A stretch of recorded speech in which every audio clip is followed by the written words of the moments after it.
Alright, hi everybody, it's Kyoukai922 here to bring you another episode review. Here we go.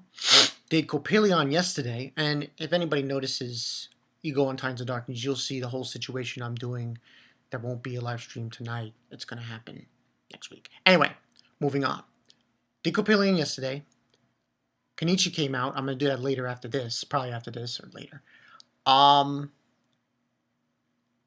It's time for Kyoukai no Kanata. Now, this is episode 2. I should apologize. I kind of said the wrong name of one of the characters last week. I got confused with one of the Nase'S. So, it's a different one. But anyway, moving on. This episode 2, called Ultramarine. Now, this was a pretty goddamn good episode. I want to get this another 5. But I'm holding back. I'm holding back just a little bit. Just a little bit. Give it a 4.5 out of 5. Now, the beginning of this episode was really off. I was like, what is this? We see this field. That seemed like a wheat field or some kind of field. And we see this body on the ground. And we see Akihito, right? Akihito. Yeah, Akihito, he's standing in front of the body, and his hands are covered in blood. And I'm like, and then after that, boom, we go to the present time. I was like, what the hell was that? I was like, what in God's name is that? But yeah, we go to present time. We see, what do we see? We see Mirai, she, Kuriyama, she's fighting the yomu. This yomu, these yomus come in different sizes, I should let you know. They are different. They're totally not what you think. One might look like this, another one might look like something completely different. So this yomu is basically this tapestry, like this cloth that is just spinning around, and it takes the form of this, like, it's got a head, it's got arms. It's like one of those skeleton kind of things. And Mirai's fighting it. Now, while she's fighting it, Akihito's like, say, go for the eye, and destroy the eye. Because if you don't destroy the eye, it'll just escape and go where the hell it wants. And the entire time she's fighting it, she's having a hard time attacking the eye, aiming for the eye. This obviously has something to do with their past, obviously, because we see flashes of some person in blood and all this other shit. I was like, damn, this is crazy. Also, we see her remove a ring. I was like, interesting. And when she removes the ring, she's able to use the blood that she uses to make a sword and throw like droplets of blood. So she throws droplets of blood against this yomu that's flying, the one I just told you about. And it hits him, and he falls down. I was like, acid blood? I was like, wait, where did aliens become involved in this show? But anyway, eventually, the fight spills out to, and by the way, the fight, shit, animation sequences in this fight were ungodly, like on another level. I was like, damn. So eventually, she has like at least kill this thing like twice, because she can't. At one time she's jumping up in the air and she's gonna hit it, and she closes her eyes. I'm like, damn it. She closes her eyes and she misses it again. Then finally she gets it in the eye and kills it. And she obviously, it's a traumatic experience for her. And remember, this is the first time she's killed one of these things. Yeah, no joke. No joke whatsoever. And we have, anyway, we have her, she kills it, and we see Akihito, he notices she's like disturbed about it. So, by the way, when you destroy one of these yomus, what ends on happening, and I think I said this in episode 1, They get turned into this rock. Well, not really a rock. It's a rock, and there are crystals inside the rock. And I was actually like, wow, that's what you do with it? I was like, yo, this is, hey, I would love a profession like that. I would love a profession like that. So she kills it, and she's disturbed about it. And he sees blood on her hands. She's like, no, get away from me. You won't, saying that, oh, my power will kill you, and you won't come out unscathed. And he decides, no, I'm going to bandage you up, because she's bleeding. And basically the whole point is she becomes anemic when she loses so much blood. That's my phone. Getting messages, emails, so she becomes anemic. After that scene, he takes her home. He goes home. He finds a letter in his mailbox, Akihito. Now, like I said before, you get more characters in this episode. We get the ones from last week, and like I said, I told you I missaid what the person's name was. Yeah, the childhood friend he has in the literature club, the name I said last week, that's not her name. I got it wrong. I should be looking at my anime list for the logistics of it. Her real name is Mitsuki Nayase. It's Mitsuki. So Mitsuki is in this episode too. Mitsuki's in it. The teacher from last week who was fighting the yomu. And one character, I don't know her name, but she's a helper. She's a yomu who's a helper for this girl, Shindo. So yeah. Now, after that situation, we get him saying to her that, oh, we'll take your thing to this one who can tell you how much it is. This scene was so ridiculous. I was like, when I found out the truth behind this, I was like, so you tell me you kill demons? It gives you like a piece of rock? You give it to this lady? And you get money for it?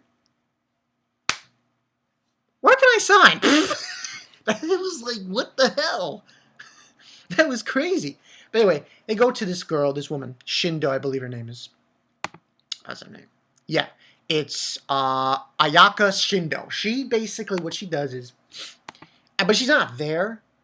But there's this scene with Mirai. She's like, get away from us, because she thinks this little girl that enters the door is a yomu too.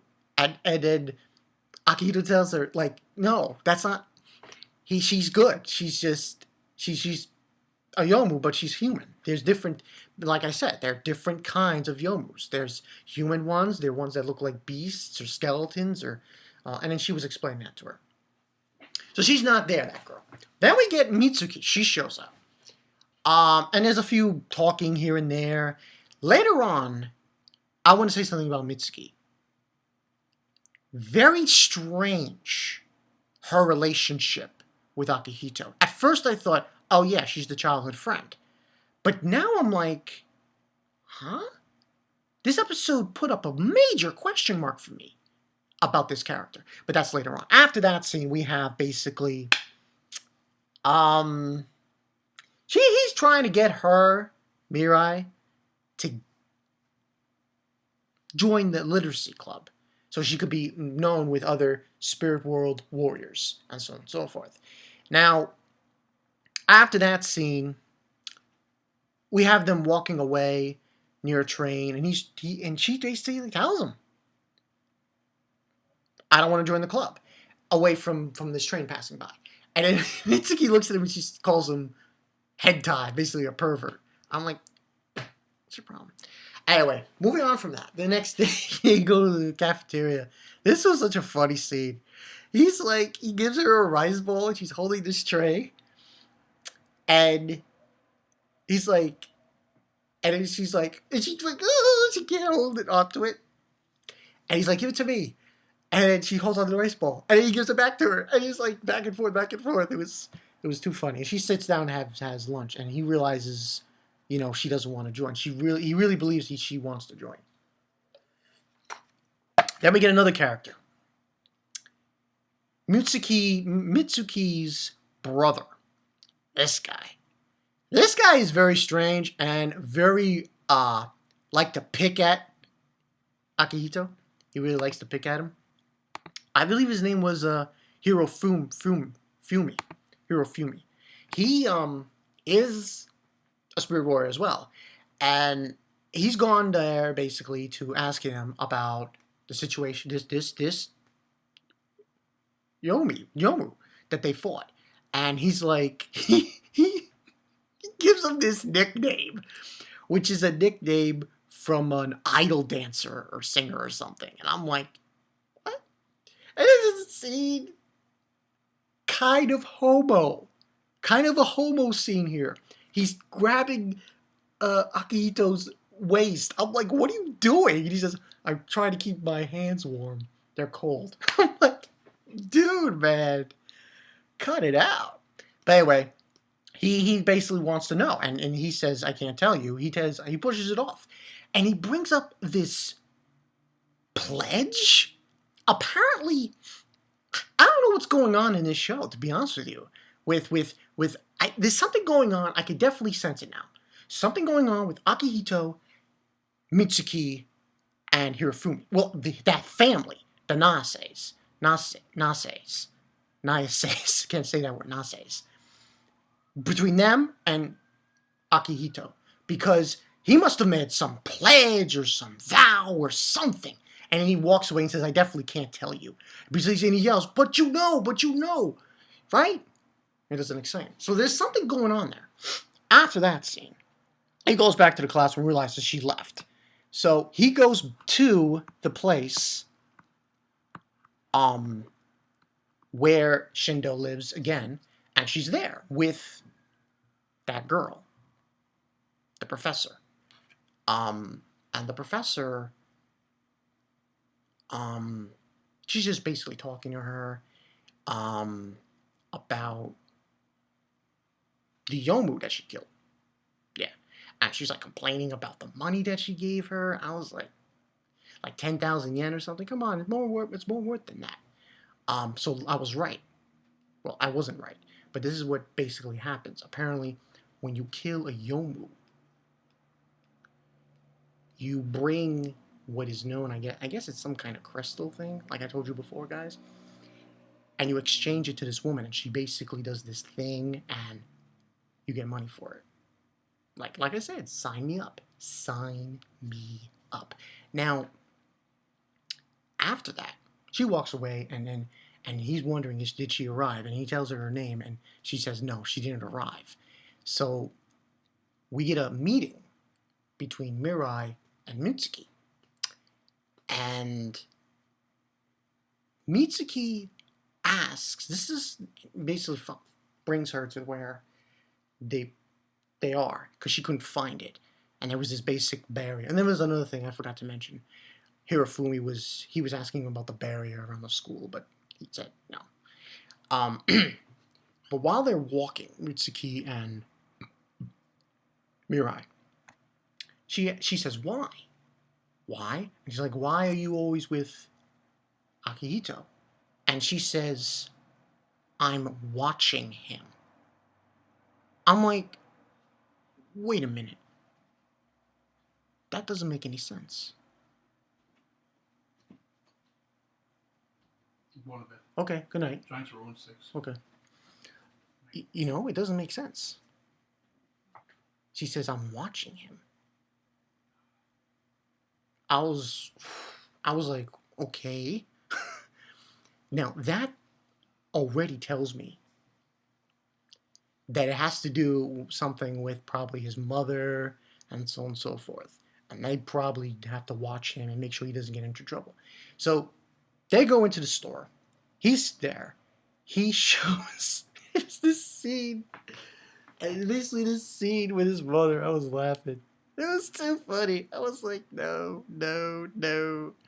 And long story short, she basically, the mother in this postcard that's, tells him about this thing called Hollow Shadow, which is a yomu that possesses people. And he has to stay away from it. And the other thing she did was she took this was so crazy. She put, I think, blood or something on the ground, on the table, and these paper things, and was the crystal rock thing was burning and shit. And she's like, oh, you know, and everything. And she gives him the money. It was only 1,000 yen. And she was so upset, you know, unpleasant. And we also find out that Mitsuki says, yeah, she can join the club. And that's what happened. Then, after that, we have them going to, what was it? Them going, oh, skipped over there. Anyway, them going to the restaurant to have food, and she rewarded him, you know, so on and so forth. And she says, we just live in two different worlds, and I can't be with you anymore. And she brings up the fact that she killed someone. This girl, I killed someone. And that's where it ends. Overall, like I said, 4.5 out of 5. Now, this might be skipping a little, this video, and I apologize for that. But anyway, 4.5 out of 5. This is going somewhere. And I'm going to tell you guys right now, this relationship Akihito has with Mitsuki, it's suspicious. Very suspicious. Apparently, they don't want him getting involved. I'm like, because he's not obviously a warrior, spirit warrior. He's half yomu, though. He's immortal. So, like, what's the big deal? You know, that's my problem with the thing. It's like, so ridiculous. But overall, great episode. Next week's, I don't know. I don't know what happens next week's. Next week's looks very fishy. Moonlight something. So, we have to wait and see. But yeah, that's all I got for you guys. But this was a good episode. I'm just curious about Mitsuki now.